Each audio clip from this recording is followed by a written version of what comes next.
Penumbra Black Plague is a juicy filling between the delicious base of Penumbra Overture and that weird garnish you're not supposed to eat that is Penumbra Requiem.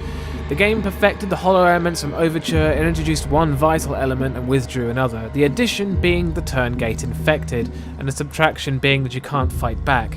Chase sequences! Oh my god, the first monster to chase you in this game terrifies you. You can't belt it with a pickaxe like you could in Overture because it has your pickaxe now. You are the prey.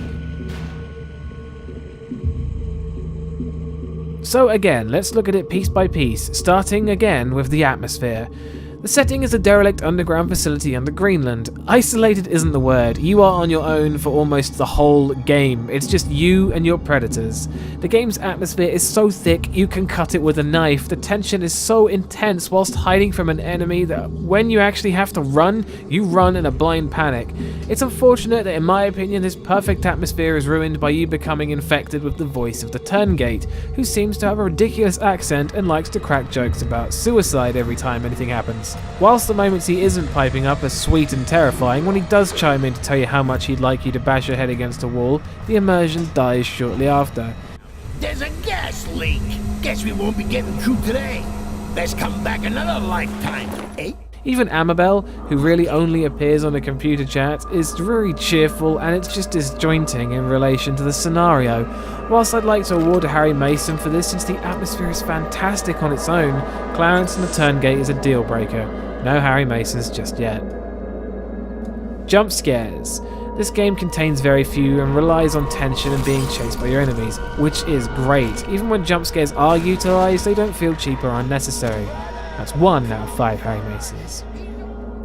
Sound design. Sound design in this game is incredible. From the sound of the infected groaning, the immersive, dark and creepy soundtrack, the artifacts you can pick up in headphones make this game a treasure trove of sound design wonderment. 2 out of 5 Harry Masons. Gore. Besides some dismembered bodies, body parts, and the general weird appearance of the infected, there isn't much gore in this game. Even when using needles to inject them or yourself, you just don't see it happen. There aren't any animations for them, which is fine by me. The occasions that rise in this game don't call out for gore, so I approve. 3 out of 5 Harry Masons. And finally, the story. The story carries on from the previous game and sees our protagonist Philip try to escape the facility before becoming infected and then going to find someone he met that can cure him.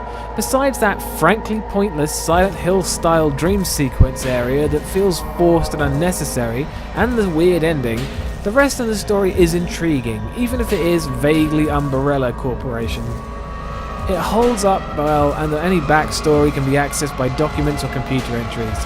It's just a shame about the surreal turn the game has decided to take. Overall, the story is interesting enough without all the distractions, making the final score 4 out of 5 Harry Masons. Black Plague is a great installment in the series, and the basis for what Amnesia turned out to be. At its heart, it's a great horror game that's bogged down by weird surreal sections, overly cheery chats with Amabel, jokey voiceovers from Clarence, and pretty much no one else to interact with. It's a bit of a mixed bag. Personally, those things did break the immersion several times, but it was still enjoyable, and it can be a pretty terrifying and disturbing experience.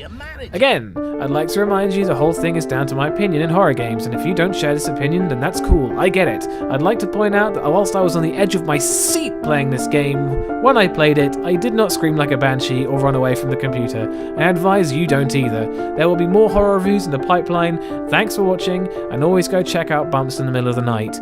Peace.